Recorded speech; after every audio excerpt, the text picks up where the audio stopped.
बेहद की परम परम परम महाशांति है, महाशांति है, महाशांति है। आइए इस पर विचार कीजिए। सीरीज की एपिसोड नंबर 25 और पुस्तक है लाइफ इन मल्टीवर्स। अब तक हमने जाना आकाशिक रिकॉर्ड के बारे में कि आकाशिक रिकॉर्ड ब्रह्मांड के परमधाम में होता है। इसमें ब्रह्मांड का आदि मध्य और अंत सारा ज्ञान होता है, भूत वर्तमान भूत और भविष्य इसका भी। ठीक है, तो अब आगे पढ़ते हैं। अलग अलग ब्रह्मांडों में अलग अलग शरीर। ठीक है, आगे बढ़ते हैं। हर ब्रह्मांड में 84 लाख प्रकार के जीव हैं। हर ब्रह्मांड में 84 लाख प्रकार के जीव हैं। वाह! जितने भी जीव हैं उन सभी के शरीर भी अलग अलग प्रकार के हैं। वाह! प्रश्न यह उठता है कि सबसे बेहतरीन शरीर कौन सा है और किस ब्रह्मांड में होगा। वाह! सही बात है, प्रश्न तो उठ ही रहा है, सबसे बेहतरीन शरीर कौन सा होगा और किस ब्रह्मांड में होगा। ठीक है, आगे बढ़ते हैं। इस सवाल का जवाब इस वक्त शायद किसी के पास नहीं होगा, परंतु बेहद का ज्ञान समझता है कि जीव, आत्मा, जीवात्मा यह सब समय स्पेस के साथ जुड़े हैं। परंतु बेहद के ज्ञान से समझा जाता है कि जीव है या आत्मा है या जीवात्मा है, यह सब समय और स्पेस के साथ जुड़े हुए हैं। अच्छा, जैसे जैसे समय बदलता है शरीर भी बदलते हैं। बिल्कुल, बचपन आता है तो छोटा सा शरीर रहता है, फिर किशोरावस्था आता है और बड़ा शरीर होता है, फिर जवानी आती है शरीर में ताकत आता है, फिर बुढ़ापा आता है ताकत कम खत्म हो जाता है, शरीर बदल गया, और फिर उसके बाद मृत्यु हो जाती है, शरीर छूट गया। वाह! जैसे मृत्यु लोक के मनुष्य का शरीर अलग अलग अवस्था में से गुजरता है, वही बात हुआ अभी ये बताया। बचपन, जवानी, बुढ़ापा, इन सब के बाद शरीर की मृत्यु होती है और फिर आत्मा पुनः जन्म होता है। आत्मा का पुनः जन्म होता है, वही बात हुआ अभी बताया जो। ठीक, आगे बढ़ते हैं। यह सब तो इस ब्रह्मांड में इस शरीर से जुड़े नियम है, जो कि एक सामान्य बात है। बिल्कुल बिल्कुल सामान्य है।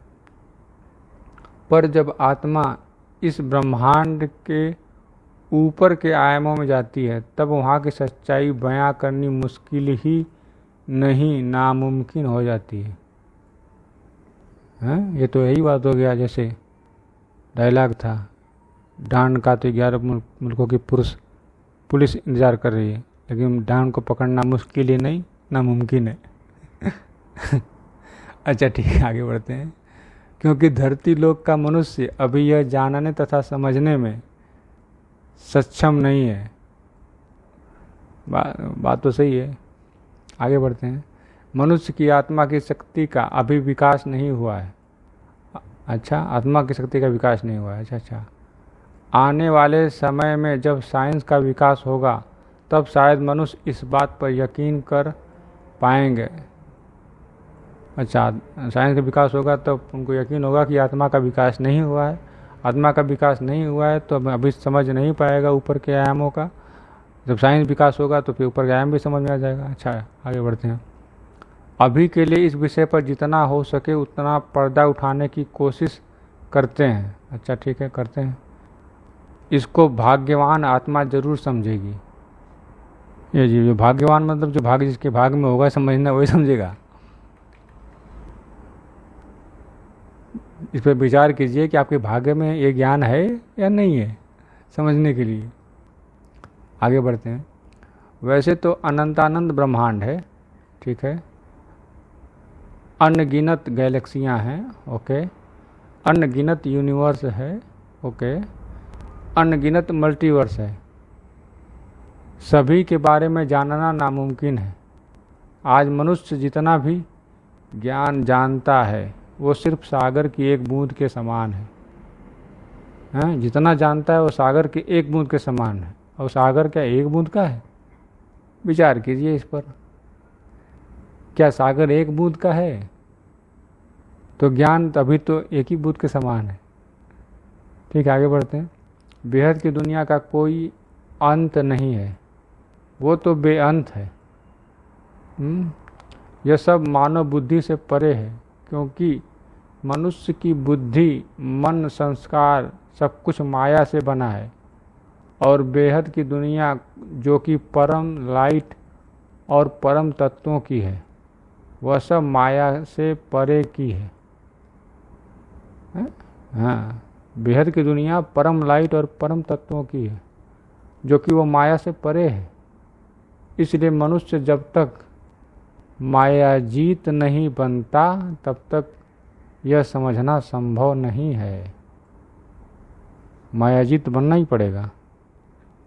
क्या मायाजीत बिना बने जाना जा सकता है ऊपर का?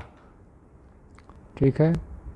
बेहद के ज्ञान में बापूजी बताते हैं कि जब आत्मा की पावर बदलती है तब उसका शरीर भी बदलता है और उसकी गति भी बदलती है। इसलिए हमें जानना होगा कि प्रकाश की गति क्या है, परम गति क्या है। प्रकाश की गति क्या है और परम गति क्या है? अच्छा, ठीक है। परम गति वो है जो मनुष्य अपनी आत्मा के बल से परमात्मा को प्राप्त करता है। वाह, परम गति वो है जिसमें मनुष्य अपनी आत्मा के बल से परमात्मा को प्राप्त करता है। वाह। आत्मा जब अपने संकल्पों द्वारा कर्म बंधन खत्म करके शरीर छोड़ने के समय पर संकल्प शक्ति का प्रयोग करती है, तब वो सीधे परम गति प्राप्त करके अपने मूलभूत धाम पर पहुंच जाती है। मूलभूत धाम। वाह। आत्मा जब अपने संकल्पों द्वारा कर्म बंधन खत्म करके शरीर छोड़ने के समय पर संकल्प शक्ति का प्रयोग करते सीधे परम गति प्राप्त करके सीधे अपने मूलभूत धाम पर पहुंच जाती है। मतलब अंतमति सो गति, यही कहा गया है। संकल्प कर लेंगे कि मैं बेहद की कला के ब्रह्मांड में हूँ, पहुँच जाएगी। वाह, वही है बेहद की दुनिया, बेहद का परम धाम। अच्छा, ठीक है। सिर्फ अंतिम संकल्प द्वारा वह परम गति को प्राप्त होगी, अंतिम संकल्प द्वारा। पर इसका अभ्यास पूरे जीवन काल में करना पड़ता है। समझ में आया? इसका अभ्यास पूरे जीवन काल में करना पड़ेगा कि परम सीधे मूलभूत धाम तक पहुंच जाएं, तभी वह परम गति को प्राप्त कर सकती है।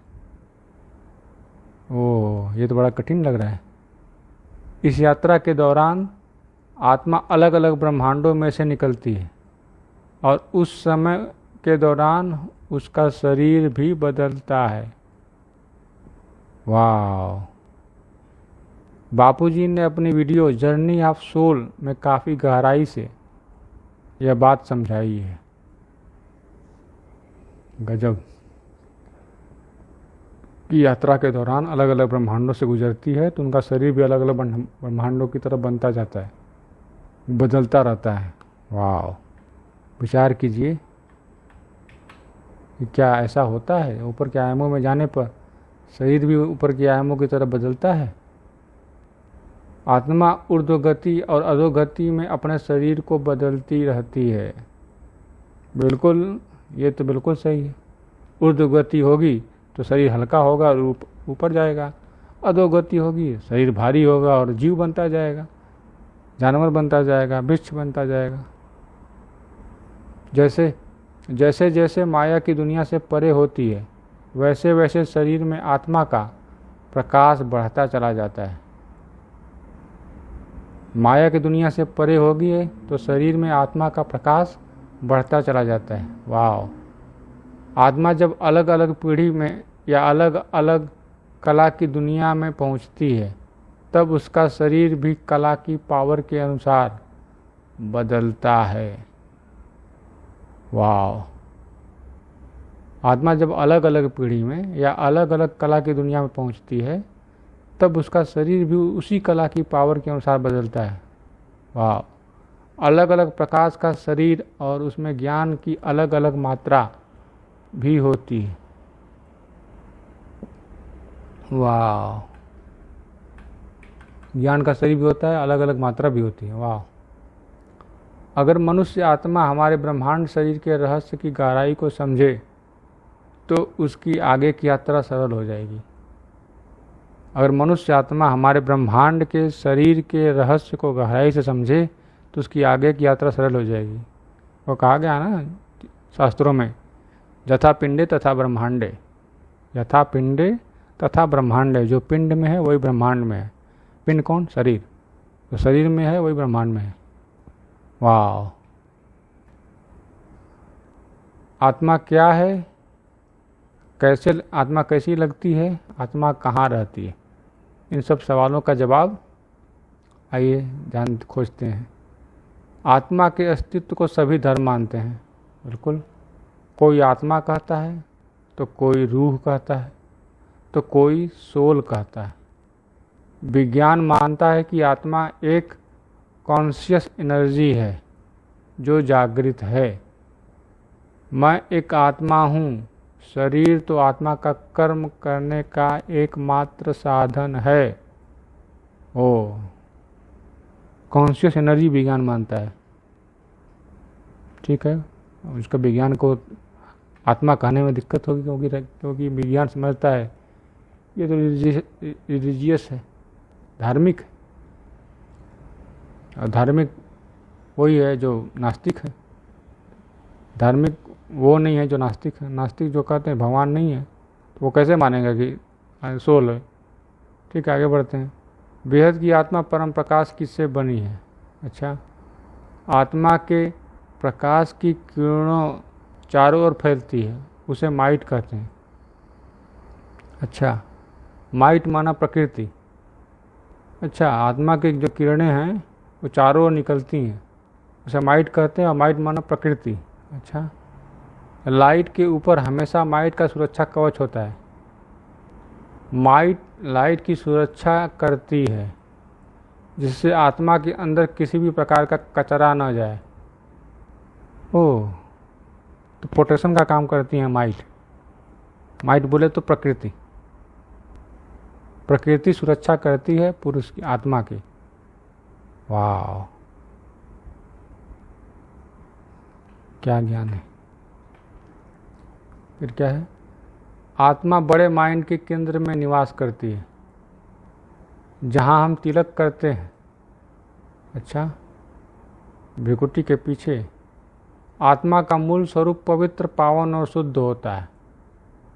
बिल्कुल। आत्मा का प्रकाश सफ़ेद चमकते हुए सितारे जैसा है, श्वेत चमकते हुए सितारे जैसा है। रात को आसमान में सितारे जैसे चमकते हैं वैसे ही हमारी आत्मा चमकती है। शास्त्रों में बताया गया कि हमारी आत्मा बाल की मोटाई के खरबवें भाग से भी छोटी होती है। आत्मा को स्थूल आंखों से नहीं देखा जा सकता है। बिल्कुल। केवल आत्म स्वरूप में ही उसे जाना जा सकता है और अनुभव कर सकते हैं। आत्मा के अंदर मन, मन के अंदर बुद्धि और बुद्धि के अंदर संस्कार होता है। आत्मा के अंदर मन है, मन के अंदर बुद्धि है, बुद्धि के अंदर संस्कार है। वाह! आत्मा मन के द्वारा शरीर को चलाती है। मतलब मन से शरीर चलता है और आत्मा चलाती है। अच्छा, आत्मा निर्लेप होती है। बिल्कुल सही, निर्लेप। अभी तो बताया माइट उसकी रक्षा करती है प्रकृति। अभी ब्रह्मा का दूसरा परार्ध चल रहा है। हाँ बिल्कुल, आगे बताया गया है, पीछे बताया गया है।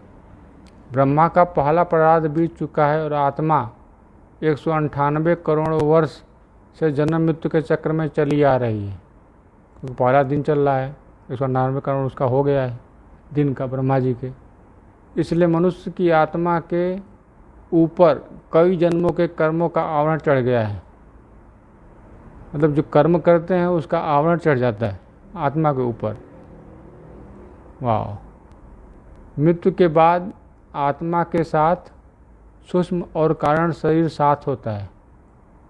मृत्यु के बाद आत्मा के साथ सूक्ष्म शरीर और कारण शरीर साथ होता है। मतलब क्या छूटता है? स्थूल शरीर मात्र। वाह।